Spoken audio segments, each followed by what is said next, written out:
ปุ้ยมีปลานะมื้อนี้นะ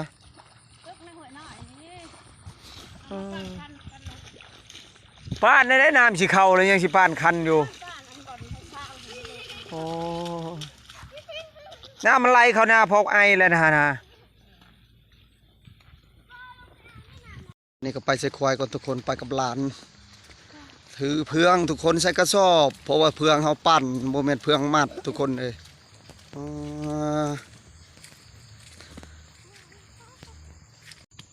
อ้ทุกคนเลยเต็มหมดแล้วแถวไหนานี่น้ำนี่ขึ้นมาไวเลยทุกคนเลยเต็มหมดแล้วแถวนี้อยู่ซาเด้อน้ำสิท่วมมาเลยนี่เต็มมาเลยนี่เบิ่งดูนี่เขามันสูงชื่อเด้อเขาบุสูงนี่ข่าวมาแล้วน้ำนี่ฮะคันจุดขาดยัง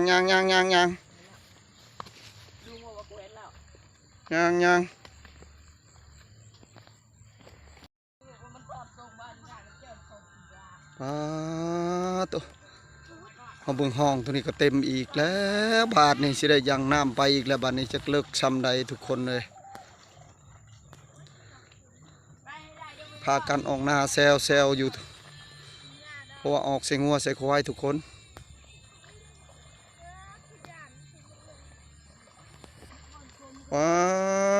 ตัวไปรถคอยไปเด้อน้ำบ่เลิกดอกในหันฮะคอยไปรถบ่เลิกดอกไปโอ้ยเปียกแล้ว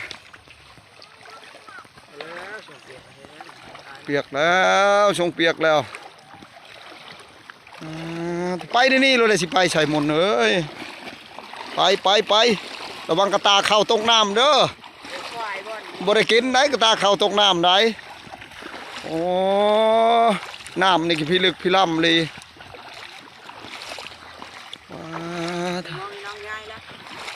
ใช่แล้วนะมองฮะ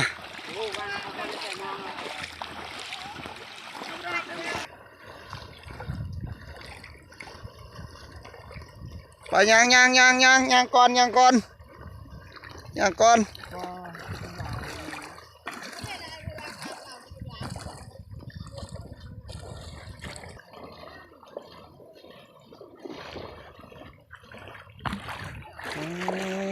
ข้าวจานผ่านเลยพี่น้องเลยมาเที่ยวนี่เอาแท้เอาว่าได้บัดนี้ได้อันนี้โน้นทุกคนอยู่หลุบที่ซ้ำใดทุกคนห่วยกันหลายแท้ห่วยกันหลายห่วยหลายห้องเพื่อสิฮอดควายทุกคนเลยน้ำชีท่วมควายแล้วบาดนี้พี่น้องตัวท่วมมาแล้วเดินบ่าวคำพงในทุกคนบอลสิแก่ควายเห็นได้บาดนี้ควายสิอยู่ใส่บาดนี้ทุกคนพุ่นทุกคนควายบ่าวคำพงก็ดี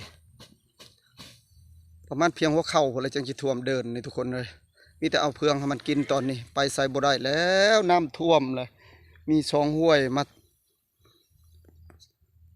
ไหลมาใส่กันทุกคนตัวเวลาคนงามออกมาแก้ควายมือนี่ฮะโอ้ลูกคุณโนมาแก้งัวแก้ควายตี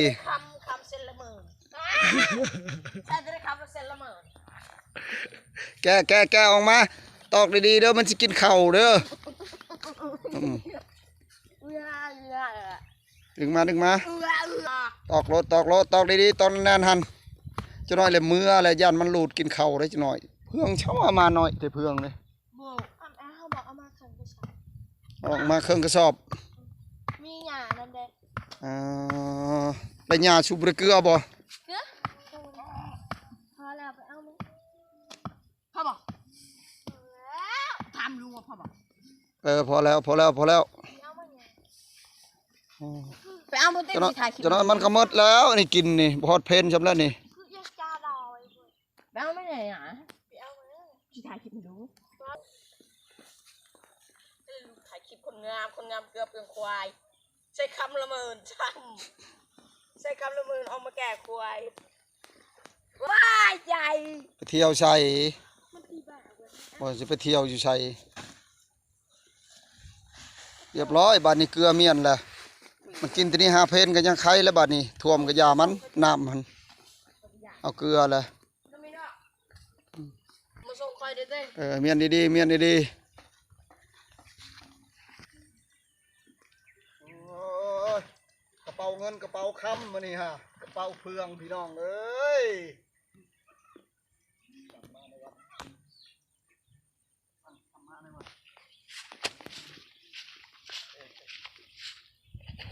โอ้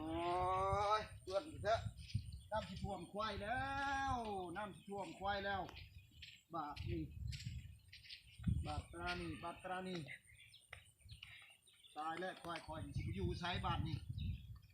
อยู่โน่นในผู้ยุลุบที่ซ้ำไหนผู้ยุลุบฮะแล้วเลี้ยวเอาเลี้ยว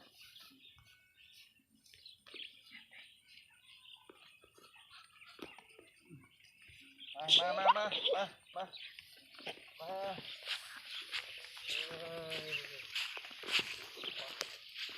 พอแล้ววันตอนนี้ก็เกลือแล้วเป็นทีเรียบร้อยทุกคนเข่าควายเฮาเกลือแล้ว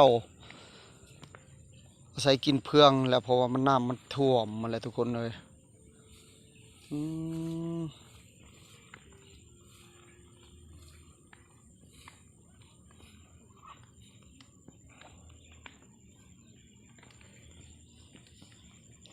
ตอนนี้ก็บาคำพงสีไปตึกสะดุ้งแล้วบ้านนี้ทุกคนไปย่อสะดุ้งเบิ่งก่อนสิได้หรือบ่ได้ทุกคนเลยไปลองเบิ่งก่อนตัวฟิลึกฟิล่ำเลยทุกคนเลยถือว่ารวดเร็วกระทันหันน้ำนี่วานในบ่ได้มีหันน้ำ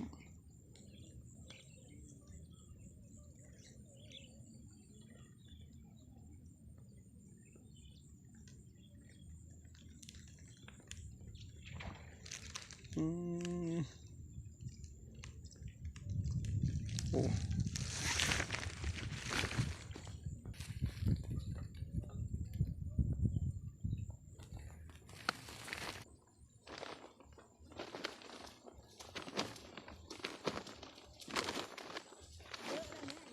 เราในใช้กระบอก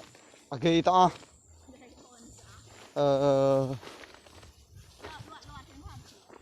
ตัวมันเลอะอดละเตนุกีได้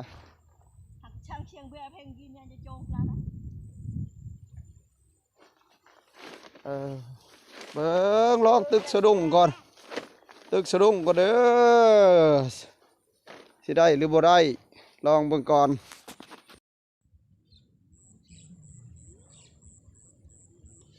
ทุกคนบัดนี้บาคำพงก็ไปตึกสะดุ้งก่อนเด้อพี่น้องเด้อสะดุ้งก่อน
ได้เฮ็ดเอาอีสังบ่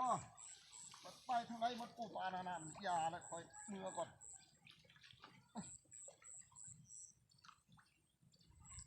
เฮ้ยคนเราไปได้จะออกมาอีกเมื่อก่อนมากระยาไปได้จึงออกช่วยไปได้จึงออกเมื่อก่อนบ่ได้นะมันบ่ได้นี่พอแล้วโว้ยหากระเพียนี่ พี่น้องบ่ได้มาตึกสรุ่งก็บ่ได้พี่น้องบ่แล้วเศร้าสำบ่มีหัดปูหัดปลาพี่น้องมื้อนี้ก็สิได้กลับบ้านกลับซ่องแล้วบัดนี้ทุกคนเอ้ยตึกสรุ่งก็บ่ได้น้ำหลายหลายบ่ได้ปลาพี่น้องเอ้ย